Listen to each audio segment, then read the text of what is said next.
mutual understanding among cultures and people. So let's go down to our cultures now. We definitely know that we are diverse in our cultures, and this is something that is very very important. I hosted a wedding over the weekend, and it was between a guy from, I think, Akwa Ibom, and the ladies are from the Yoruba speaking part, and it was beautiful to see, the union among these individuals and see them come together. How can we even transcend how we have, even till this present time, we still see where there are places in a particular, let's take for example Yoruba and maybe Ogun State. I've heard stories of, oh, you are from this part of Ogun State, and then the lady say, my dad says I can't marry from this part of Ogun State, and they are both from Ogun State, but they're saying you are from this part of Ogun State, I am from the, oh, we cannot marry. And this is where I want us to first look at the intracultural differences that we have not resolved and what has led us to this point. So I think the word, well, resolve, I don't know if we can resolve them. I think that's where it comes from. Many of the differences that are very deep, that we push a lot, are pushed from old wives' tale.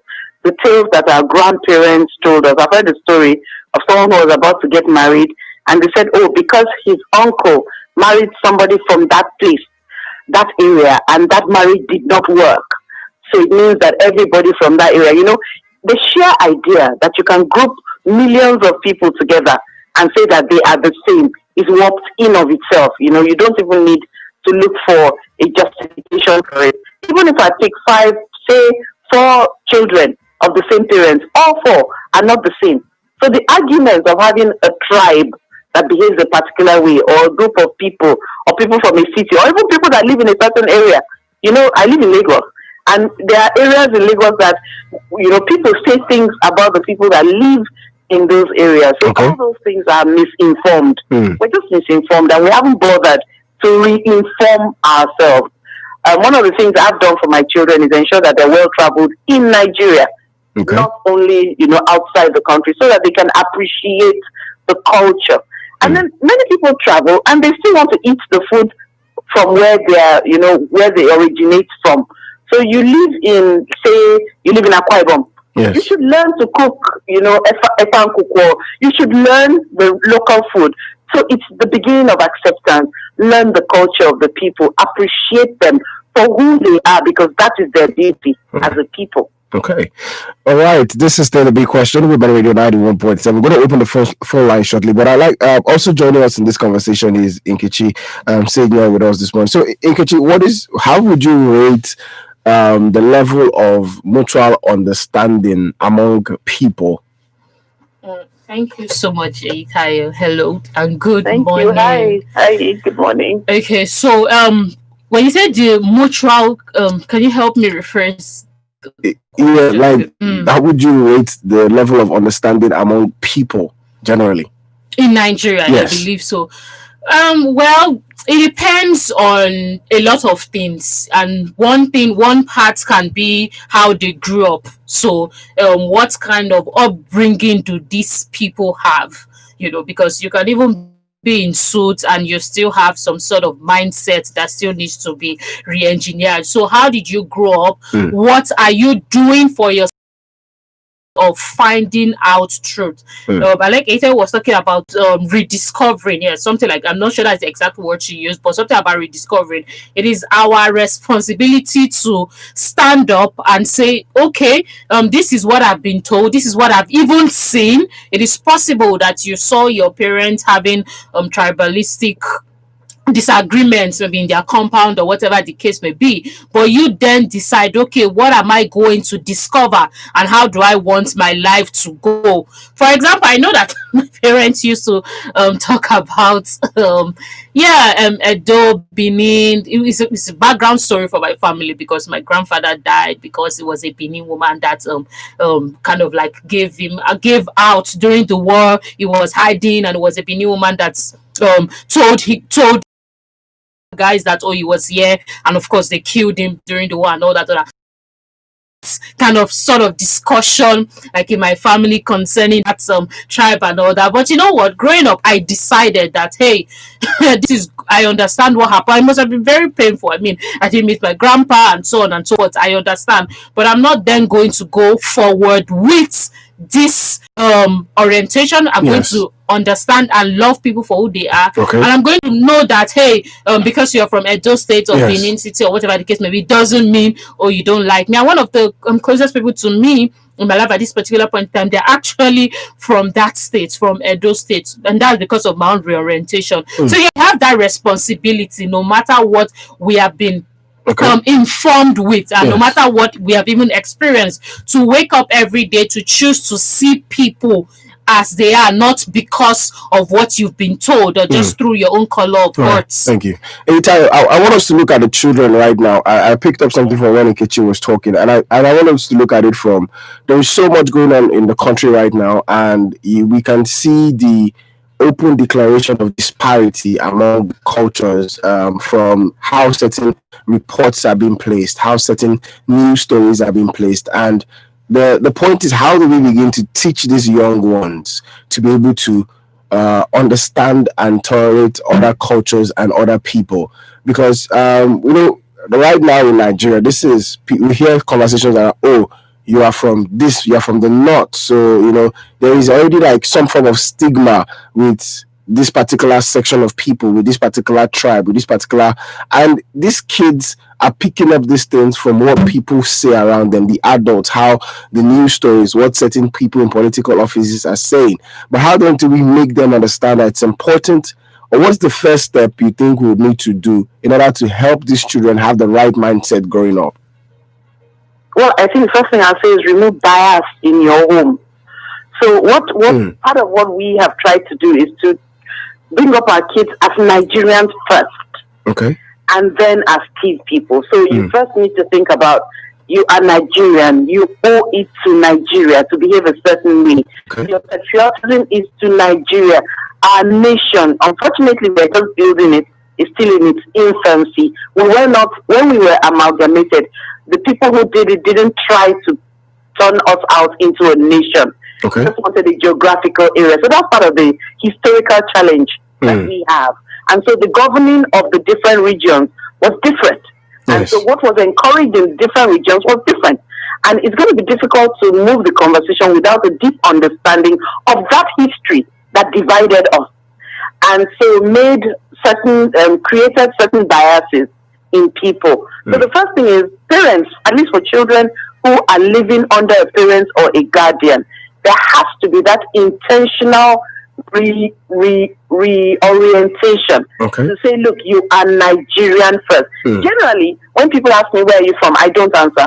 I generally say I'm Nigerian, and I've done that for a few years now. I say that I'm Nigerian because I don't understand how that is a factor in, I mean, when we meet Americans, we don't go say, hey, what state are you from? But they are from different states. Sometimes you hear it in their accent. Okay. You're able to understand, the drawl of the Texan and all that. But generally, if you have a conversation, you cannot tell whether... But wouldn't that be us, like, denying... I want to sort of agree to disagree with what you have said, Itayo. Like saying I'm a Nigerian, I'm not specifying where exactly I am from. I'm not trying to say, we're not Nigerians, but wouldn't it be us, trying to dissociate ourselves from our roots if we're saying, I'm Nigerian, I'm not from this particular place? Okay, I was going to continue by saying that the other thing we need to do is turn our children into polyglots. Try and let them understand the basics of as many of our tribes and tongues as possible. Another thing that divides people is language. Our inability, therefore, to understand numbers, alphabets, how to greet, how to say hello in all the major Nigerian languages is a problem. So part of Nigerians, they originate from a particular tribe, but what we are emphasizing is Nigeria. I mean, I am one of the people who is encouraging that our children need to speak our local dialect. They need to understand, I speak Hausa and Yoruba fluently. They need to understand, because I do. I am able to also understand the culture and the thinking around these people. So we need to increase cultural knowledge. They need to understand their roots. But your roots do not necessarily determine other people's roots. And your roots cannot be a factor in your own primary decision making. That's where it becomes a problem. When you're saying, oh, yes, I won't employ somebody because the person is Yoruba, or I'm not going to employ someone because the person is from Lagos State. Yes. Then it is now you're using something that is not factual, that is not proven as a decision making tool. That's when it's a problem. But for living generally, people need their roots here. You want to say something? Yes, I want to say, yes. I mean, I just totally, what Itai was saying about, although I like the way she expanded it about the I Am Nigerian thing. I was thinking about it recently, maybe 2 weeks ago, and it just makes a lot of sense. Now, this is not to deny or from Delta State or Edo or Yoruba, but it's to help us to really I'm trying to look for the best one, but really to help us embrace each other and find spaces in each other's heart. I see that's what that does when we don't just choose to feel like, oh, I'm from this state and I'm representing these people. I mean, you don't have to only represent those people from that state, because you're from that state. And a lot of people actually go out with that kind of mindset. Oh, I'm from this state, I'm representing these people. So automatically there's already that kind of bias. And this is not to say you should not represent or whatever, represent people for different causes. But the point is we need to start seeing ourselves. We need to start creating spaces for ourselves in each other's hearts, despite our where we are coming from, basically, in terms of tribe. I'm talking about in terms of tribe now. All right. 9:30, Women Radio, WFM 91.7. This is the big question. The conversation is fostering mutual understanding among cultures and people. And Eitayo Iyotim, founder Inspiring Women's Now, is my guest this morning alongside Nkechi Manolade Signal with me on the radio. Now let's look at it from another specific angle. Eitayo already jumped into the angle of work, work environment. We see certain places of work, somebody will say, oh, you're not getting a job because you're from this place. And if we go to our governmental system, or let's go to our educational system, what is your perspective to quota system in the education sector, Eitayo? It should be scrapped. It is a primary tool for division. It should be scrapped. We have had the disparities so long. I mean, look at the cutoff marks for JAMB, or I was going to say IGMB, but it's JAMB exams. How can people go through the same secondary system, and then when one person scores 320, they can barely go into school, and another person can score 120, and they are in the same class, and they are under the same merit system? That doesn't work. So for years we've said, oh, one side of the country was disenfranchised, they were disadvantaged, and so we need to lower the marks. But I found in life that when you lower your bar, then you don't even try.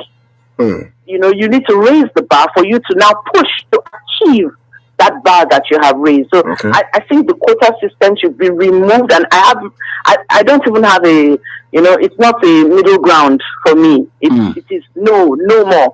No quota system. We should remove religion, tribe, and state of origin from all our major forms.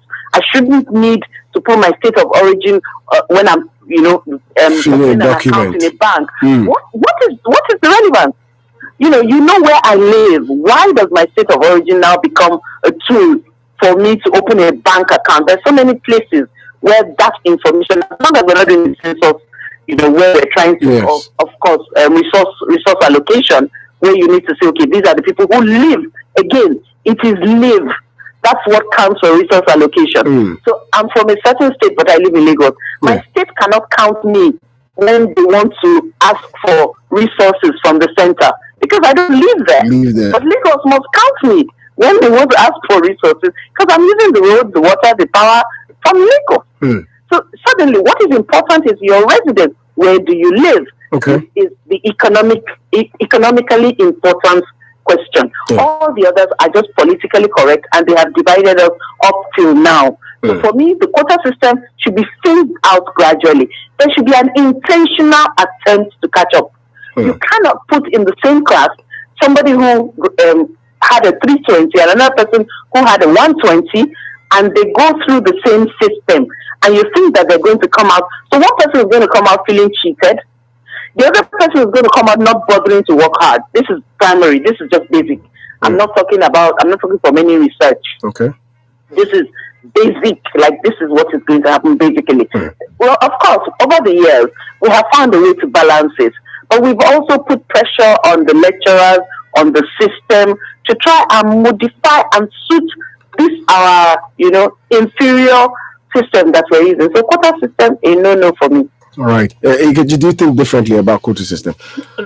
Like I've said during the newspaper review, I think we should do things based on merits. Yeah, so based on merit. I totally think that should be based on merit. And we should have people who we think are seemingly not privileged. We should be able to empower them. So we need to put resources to empower them and help them to step up and level up, rather than making excuses or trying to do it the wrong way or through the quota system. I think that is what should really be paid attention to. All right, now this is still the big question on Women Radio, mentality, because that's the International Day we're celebrating, International Day of Tolerance.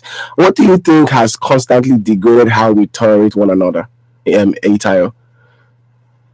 Perception, judgment, without complete information. The kind of news we hear. Okay. So sometimes you see the headlines, an Edo man has done something. A man in Anambra State from a particular local government has done something. There's an Ogun State family who has suffered this. We identify we accentuate the differences too much in our news. So we have to be more sensitive in carrying news, and say it as it is. A man has died in Lagos. Why do we need to know where he's from? The important thing is that a Nigerian, a human being, has died. So we need to look at all the places where we are elaborating on the differences and play down on those differences and look at our humanity together. Things are so bad now that sometimes people won't help you unless you can speak their language. Unless you can engage with them, and I think we've taken it to the extreme. So the first thing is to recognize our humanity, come back to our humanity. I'm always telling people that growing up, if people were involved in an accident, for example, and they passed, you won't even find the corpses when you come, because people will pluck leaves and cover the corpse, to cover the person's dignity until police comes or ambulance comes or whatever. Now people whip out their phones and take pictures. So we have already started removing our humanity. It's being eroded. And so our difference is just one of the things that we use to erode our humanity. So we need to be careful, with how we use the differences. What are they used for? How is this sustainable? Is this advantageous to us? If it is not, then let's look at other ways, to discuss our differences without putting them in our faces. And then parents should be careful too with the kind of conversations they have with their children.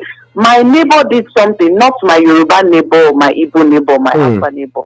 I want to ask a question. What is the thin line difference between tolerance and discrimination?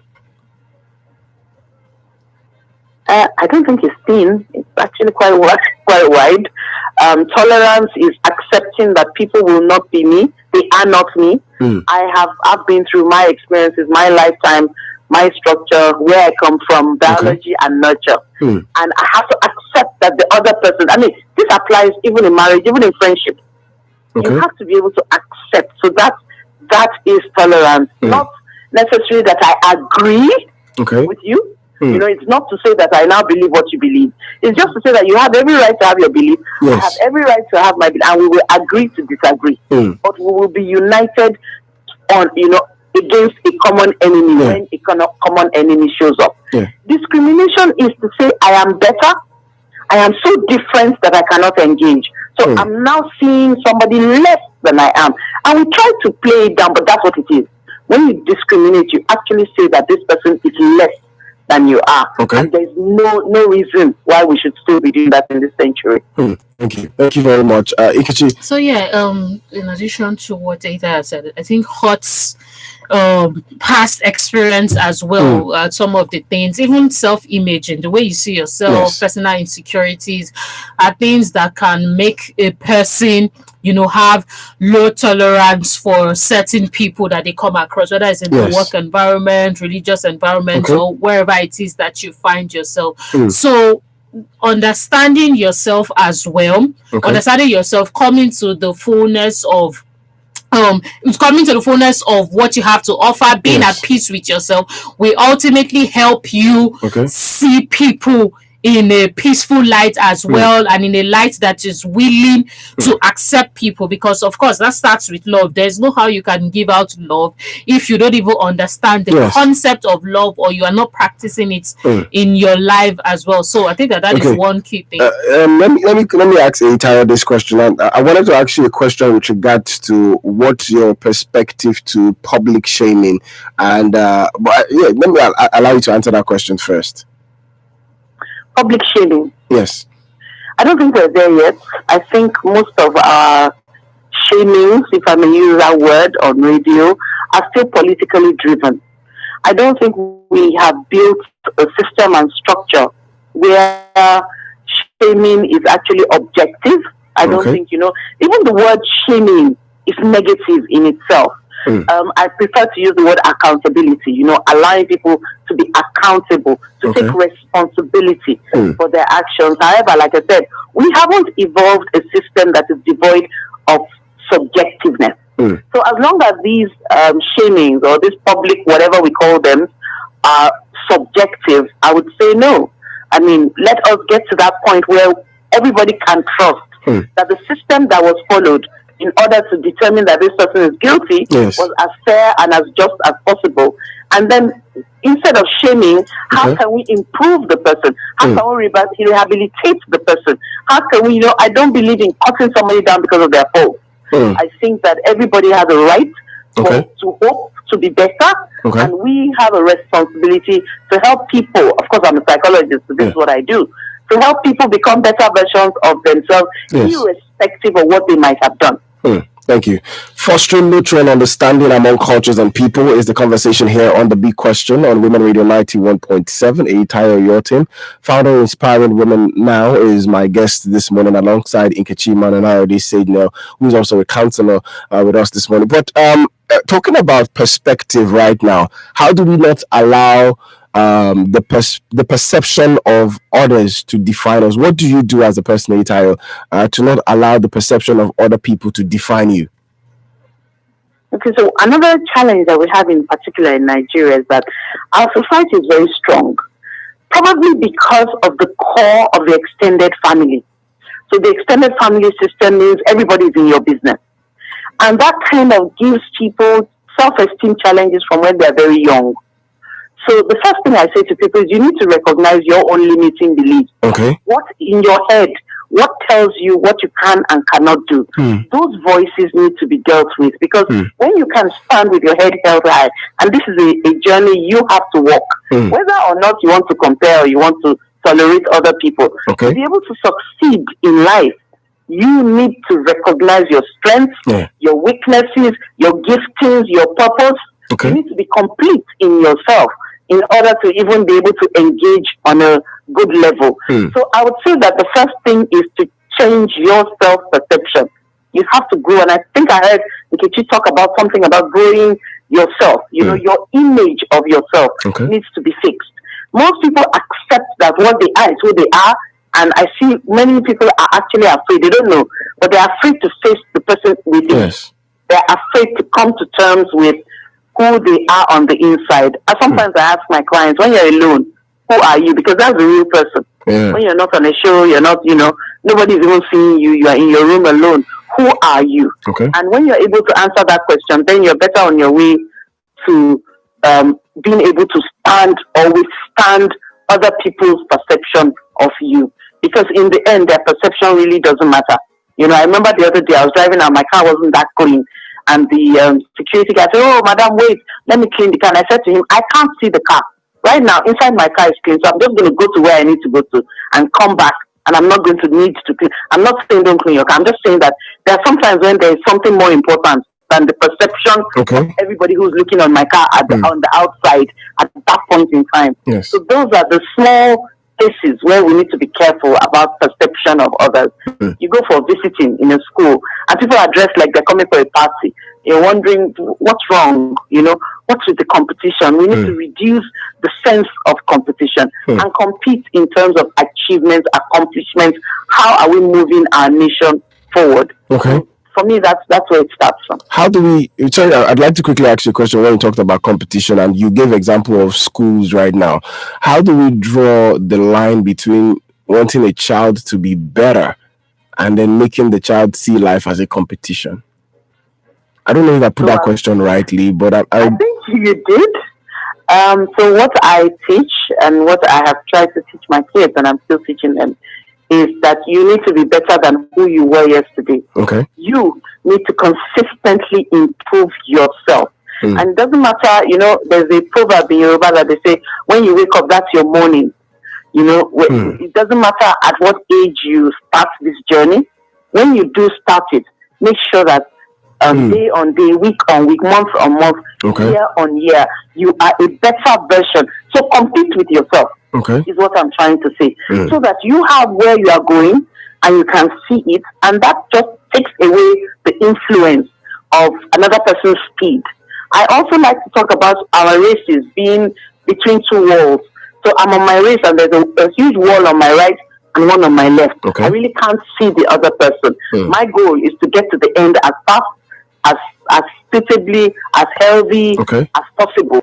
And that should be my focus. So I don't think it's something that you can do whimsically. You have to focus.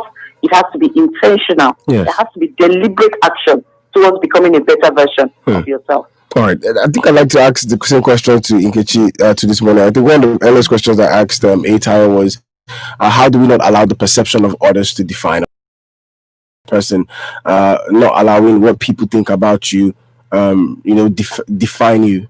And I will even collaborate it with the second question as well. I'm saying I'll collaborate the answer. And Itayo has really, really spoken well, like truthfully speaking.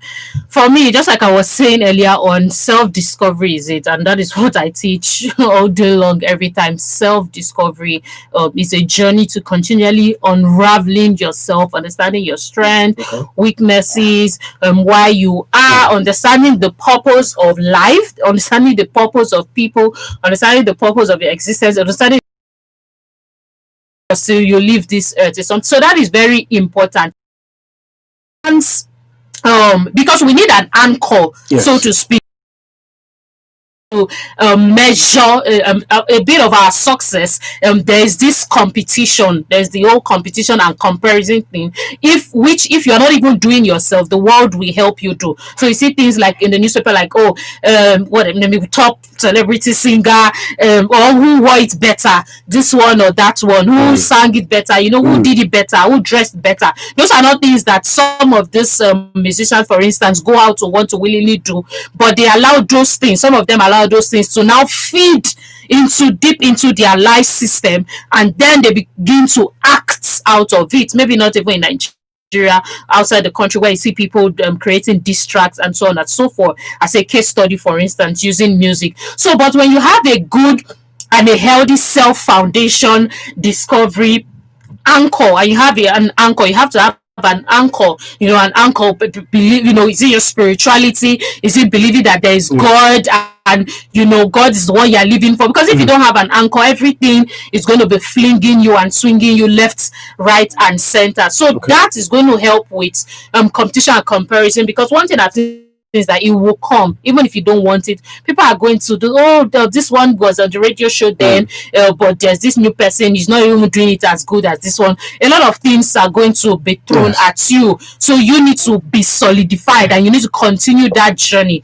You need to cut these thoughts, and you need to continue to upgrade the way you see life, the purpose of life, the purpose of people, why you should serve people, and how to treat people. All right, thank you. Thank you very much. Ita, I'm going to have to let you go now, but my last question for you this morning is, what kind of conversations do we have with people who are hell bent on a particular perspective towards a particular culture or towards a group of people. People who are not ready to, who have just had, let me use the word, have this judgmental mindset towards a particular culture and people. How do we have a conversation with them to begin to change that mindset? The first thing is don't humor them. Don't start to empathize with them and say, "Oh yes, I understand."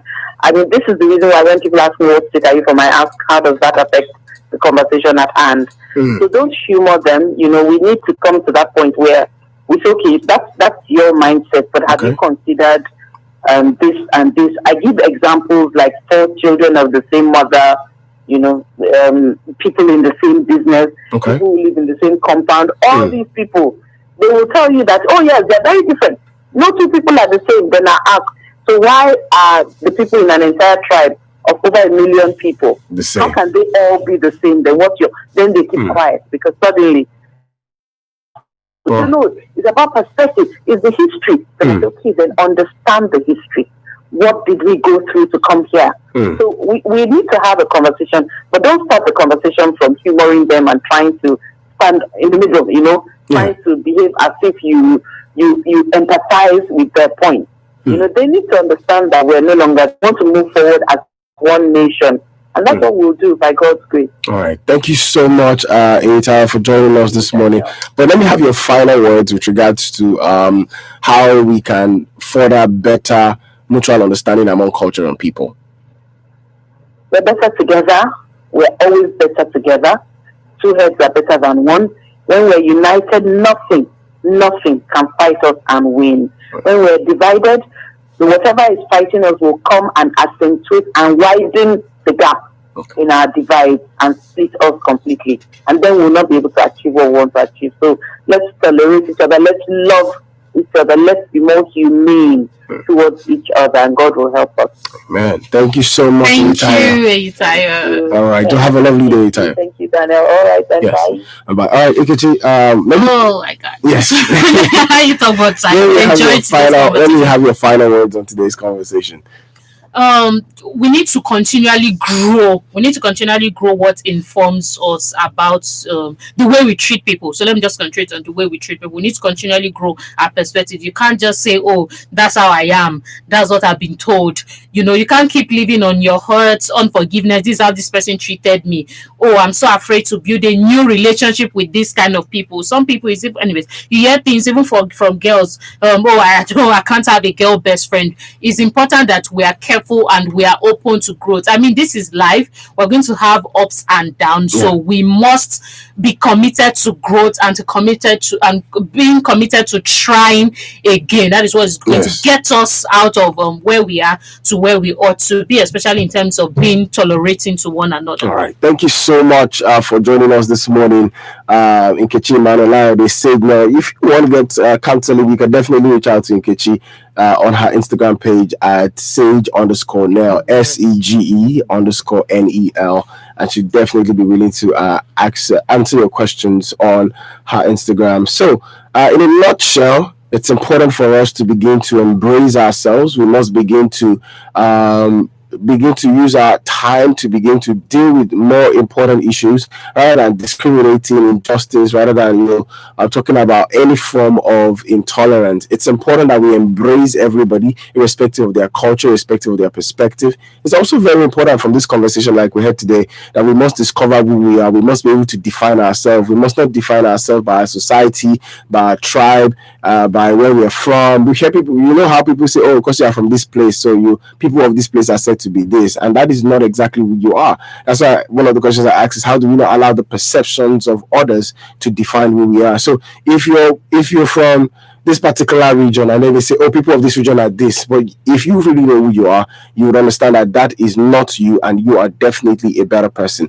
Thank you so much for joining us today on The Big Question. And The Big Question happens every weekday, Monday to Friday, from 9:15 to 10 on the radio. At 10 o'clock will be Radio Doctor, your free health consultation radio program where real doctors advise real people. Today is Monday, so it's definitely Children's Health, and this week is actually the prematurity week, and I hope I got that correctly. So we're going to be talking about preterm babies this week on today, Monday, on Radio Doctor. So do well to be part of Radio Doctor today at 10. Good morning.